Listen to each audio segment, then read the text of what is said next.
महाराज, अरे राजन, तुम्हारे इतनी हिम्मत, किसी ब्राह्मण को निमंत्रण देकर तुम अपमान करते हो। ये कहां कमी है? ये कौन सी भक्ति है आपकी? पाखंड नहीं तो और क्या है? इतनी अनुचित बात है। मुझको भोजन का निमंत्रण भी देते हो और बाद में स्वयं तुम पारण कर लेते हो। कितनी गलत बात। जाओ, मैं तुझे श्राप देता हूं। दुर्वासा मुनि के मुख में हमेशा श्राप ही तो रहता है। कब मुड़ उनका फिर जाए, कब श्राप दे, किसको दे दे, कहना मुश्किल। जैसे इतना बोले थे कि जाओ मैं तुझे श्राप देता हूं, उतने ही भर में विष्णु भगवान का सुदर्शन वहां से चल पड़ा। सुदर्शन चक्र घूमते घूमते घूमते आ गए महाराज।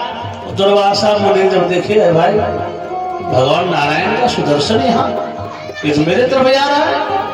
अरे भगने लगे महाराज। दुर्वासा मुनि भागने लगे, भागते भागते भागते भागते तो पहुंच गए महाराज ब्रह्मा जी के पास। प्रभु पितामह त्राहिमाम, बताइए, बचाइए बचाइए प्रभु, इस सुदर्शन से बचाइए। नहीं, इस सुदर्शन किसका है? तो भगवान नारायण को जाइए, उन्हीं के पास, महादेव के पास जाइए। हो सकता है उनके प्रेमी हैं, भोलेनाथ चाहेंगे तो मना कर सकते। भोलेनाथ के पास में प्रभु त्राहिमाम, बचाइए। क्या हुआ? बोले प्रभु, आपके इष्ट का सुदर्शन मेरे पीछे पड़ा है। भगवान नारायण का क्या किया था? तो एकादशी का व्रत राजा अम्बरीश किया था, मैं उसे श्राप दे रहा था। मुझे क्षमा कर। एकादशी का व्रत जो होता है वो मेरे नारायण का अति प्रिय होता है। जाओ उन्हीं के पास जिनका सुदर्शन है, वही बनेगा तेरा काम। जाओ। दुर्वासा मुनि भगवान नारायण के पास चले गए। नारायण प्रभु त्राहिमाम, बचाइए, हमारी रक्षा करिए मालिक। सज्जनों, भगवान नारायण ने जैसे देखा दुर्वासा मुनि आ रहे। नारायण बोले क्या हुआ? प्रभु क्या हुआ? तीनों लोकों में भ्रमण करा दिया, तभी तो आपको पता ही नहीं कि मेरे साथ क्या हुआ है। अरे आपका सुदर्शन है, शांत कराइए मालिक। सुदर्शन तो मेरा है, लेकिन इसके पीछे पावर जो है मेरे भक्तों का चलता है। इसमें इसके पीछे मेरा शक्ति कुछ भी नहीं है। मेरे भक्त का जो भी अपमान करेगा, जो भी अपने आप चल पड़ता है, उसका नाश कर रहे हैं। आपने भी गलती किया है, फल तो होना होगा। कौन बचाएगा? प्रभु उसी के पास जाइए जिसको आप श्राप दे रहे थे।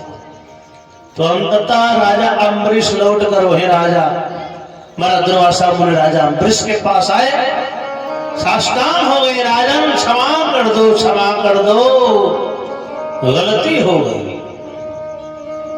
अरे मुनि जी, अब बताइए, इतना दिन जब भ्रमण कित कई महीना बीत चुका था महाराज, कई महीने बीत चुके थे। राजा अम्बरीश उसी तरह खड़े थे महाराज। दुर्वासा ने पहुंचे, ये क्या कर रहे हैं? वही प्रणाम करते हैं। गुरुदेव, पाप चढ़ा रहे हैं मुझे, आप तो सिद्ध महात्मा है, मुझे प्रणाम मत करिए। अरे राजा अम्बरीश, पहले सुदर्शन चक्र को शांत करा। हे प्रभु नारायण, यदि आपके प्रति मेरी सच्ची भक्ति है तो हे सुदर्शन भगवान, आप शांत हो जाए। शांत हो गए सुदर्शन, वापस लौट गए। दुर्वासा ने बोले, राजन तुम धन्य हो, उन्होंने आज मेरे प्राणों की रक्षा किया है तुमने। ठीक है, पहले भोजन तो करिए। भोजन अभी तो नहीं किया। वो कहाँ किया? आपको निमंत्रण में दे चुका था ना। अरे आपके बिना हम भोजन कैसे करते? कई महीने तक महाराज फलहारी में रह गए। राजा अम्बरीश, क्योंकि वो निमंत्रण दे चुके थे। ऐसे धर्मात्मा राजा कितने महान है आप समझ सकते हैं। तो महाराज प्रभु की कृपा, फिर दुर्वासा मुनि को भोजन पवा के स्वयं भोजन किया। तो प्रभु कृपा से सब कुछ संभव हो सकता है, सच्ची निष्ठा होनी चाहिए। भोलानंद कंद भगवान की जय। सज्जनों, इस प्रकार एकादशी के व्रती भगवान के अति प्रिय होते। कोई भी हो, किस जाति का है, कितना बड़ा है, ये कोई इसमें कहीं नहीं लिखा है। कोई भी पत्रम पुष्पम फलम तोयम जो में भक्तिया प्रक्षति, जो मेरे भक्त अनन्य भाव से मेरा चिंतन करता है उसको महाराज मैं अवश्य प्राप्त हो जाता हूं। इसमें तनिक भी संदेह की बात है। भोलानंद कंद भगवान की जय। एक बार की बात है सज्जनों, व्यास जी महाराज सरस्वती नदी के तट पर बैठे हुए थे। उसी समय वो चिंतन कर रहे थे कि मैंने प्राणियों के कल्याण के लिए महाराज 4 वेद 6 शास्त्र 17 पुराणों की रचना कर दिया।